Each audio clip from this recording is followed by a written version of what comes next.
कहानी की शुरुआत में हमें एक डगलस क्वेड नाम का आदमी दिखाया जाता है जो पृथ्वी पर एक निर्माण कार्य करता है। उसकी शादी एक लोरी नाम की लड़की से हुई थी जो कि एक खनन कंपनी में काम करती थी। क्वेड को घूमना बहुत पसंद था, इसीलिए वो मंगल ग्रह की यात्रा की कल्पना करता था।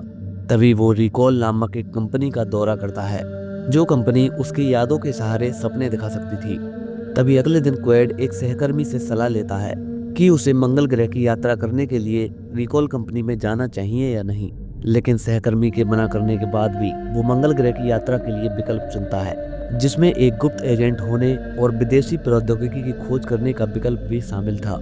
जब क्विड को बेहोश किया जाता है और इम्प्लांट मशीन में रखा जाता है तो टेक्नीशियन को पता चलता है कि वह पहले से ही एक पिछली स्मृति पाइप से गुजर चुका था। तभी क्वेड जागता है और उत्तेजित और भ्रमित होकर और दावा करता है कि रिकॉल टेक्नीशियन ने उसका कवर उड़ा दिया है। वह उनसे भागने के प्रयास में उन पर हमला करता है, लेकिन वे उसे शांत करने और बेहोश करने में सफल हो जाते हैं और रिकॉल की यात्रा की स्मृति को मिटा देते हैं और उसे घर भेज देते हैं। तभी क्विड की आंख एक टैक्सी में खुलती है जो उसके घर के पास से पहुंच रही थी, लेकिन उसे पता नहीं होता है कि वह वहां कैसे पहुंचा। जब वो घर जा रहा होता है तो उस समय उसके पूर्व सहकर्मियों द्वारा उस पर हमला किया जाता है, जो क्विड से इस बात पर लड़ते हैं कि उसको रिकॉल नहीं जाना चाहिए था। लड़ाई के दौरान क्विड अपने हमलावरों को मार देता है। जब क्विड घर पहुंचता है तो उसकी अपनी पत्नी लोरी को समझाने की कोशिश करता है कि उसके साथ क्या हुआ था, लेकिन लोरी उस पर हमला करती है और उसे मारने की कोशिश करती है। लेकिन क्विड उसे शांत करने में सफल हो जाता है और लोरी उसके सामने स्वीकार करती है कि वह क्विड की पत्नी नहीं है। गुस्से में क्विड अपार्टमेंट से बाहर निकलता है। बाहर निकलते ही उसे माइकल के कुछ बंदे पकड़ने की कोशिश करते हैं, लेकिन क्विड उनसे छिप जाता है और छिपने के दौरान एक आदमी उसे एक ब्रीफकेस देता है और क्विड से कहता है कि उसने उसके साथ काम किया था। ब्रीफकेस में पैसे, एक वेशभूषा और एक नकली पहचान पत्र था और साथ ही एक अजीब तरह का उपकरण भी था जिसका उपयोग क्वेड अपने सिर में लगाए गए ट्रैकिंग डिवाइस को हटाने के लिए करता है। ब्रीफकेस में क्वेड का एक वीडियो भी था। वीडियो में क्वेड खुद को हॉसर के रूप में पहचानता है और कहता है कि वो मंगल ग्रह पर गृह प्रबंधक बिलोस कोहागन के लिए एक प्रवर्तक के रूप में काम करता था। उसका काम विद्रोहियों का शिकार करना था, लेकिन वह कोहेगन के साथ विश्वासघात करता था क्योंकि वो विद्रोही कारण में विश्वास करने लगा था। हॉसर का मानना है कि कोहागन उसकी स्मृति को मिटाने के लिए जिम्मेदार है। तभी हॉसर क्वेड को उसके पहले बॉस को मंगल ग्रह पर ढूंढने का निर्देश देता है। क्वेड पैसे और वेशभूषा का उपयोग करके मंगल ग्रह की यात्रा करता है, जहां वो हॉसर के सुरागों का पालन करता है जो उसे बीसन बिले में ले जाते हैं। बीसन बिले मंगल कॉलोनी का एक रेड लाइट एरिया है जहां लोग खराब विकिरण सुरक्षा के कारण उत्परिवर्तित हो गए हैं। तभी क्विड एक द लास्ट रिसोर्ट नाम के होटल में जाता है।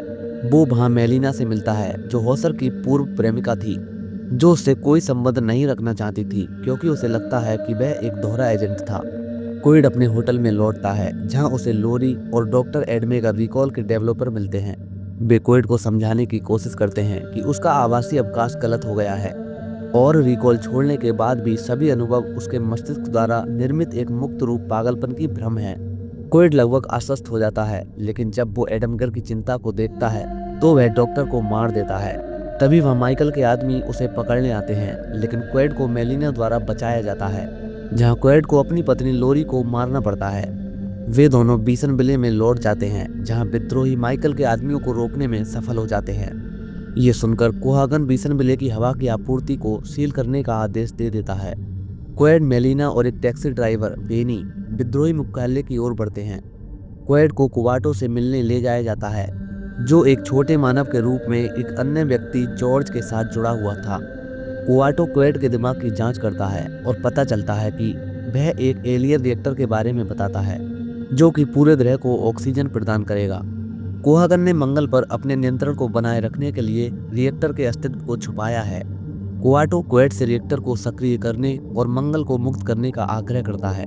उनके आगे बढ़ने से पहले कोहेगन के आदमी विद्रोही अड्डे पर हमला करते हैं और बेनी को एक दोहरा एजेंट के रूप में प्रकट किया जाता है जो कुवाटो को मार देता है और क्वेड और मेलिना को पकड़ लेता है।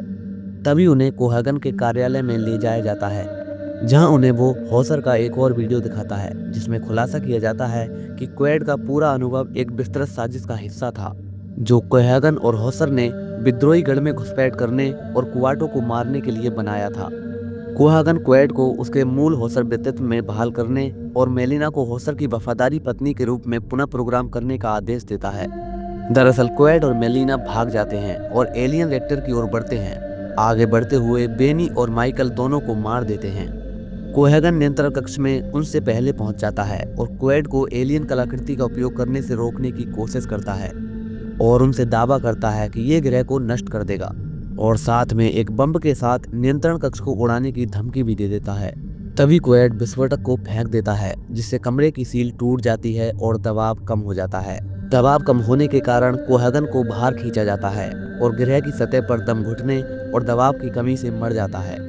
क्वेड मेलिना के साथ बाहर निकलने से पहले आर्टिफैक्ट को सक्रिय करने में सफल हो जाता है और इस तरह वे दोनों बच जाते हैं क्योंकि आर्टिफैक्ट द्वारा हवा की लहरें उत्पन्न होती हैं जिसने मंगल की पपड़ी के नीचे बर्फ को पिघला दिया था।